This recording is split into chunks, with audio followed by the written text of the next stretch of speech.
Okay, so if your Xbox One controller is not working correctly and it is not going to home as shown, I'm going to show you how to fix it. So, there's nothing really hard about it.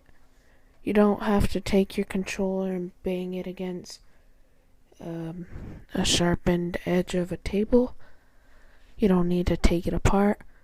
It's really simple actually. You just need to, as shown, unplug your power brick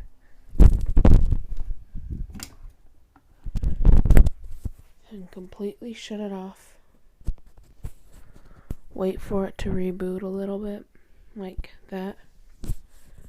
And you're going to want to plug it back in.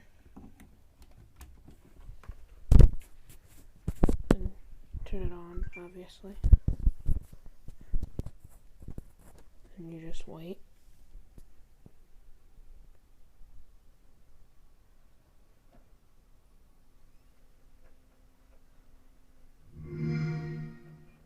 That should happen, like if you were setting it up for the first time. Let me just turn it down.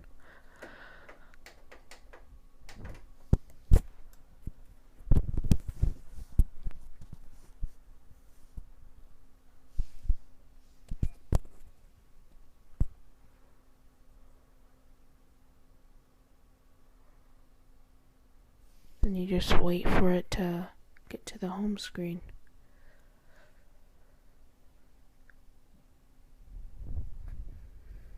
It should take a while. This is necessary.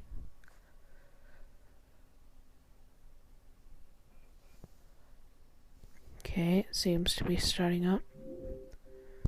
Then see, now you take your controller, turn it on, obviously, because how are you going to play without a controller?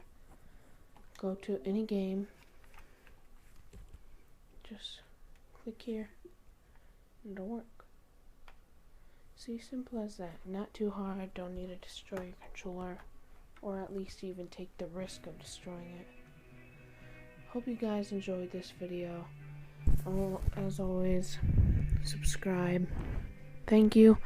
I will be back with more how-tos and tutorials, or any gameplay, basically, in the future. Bye.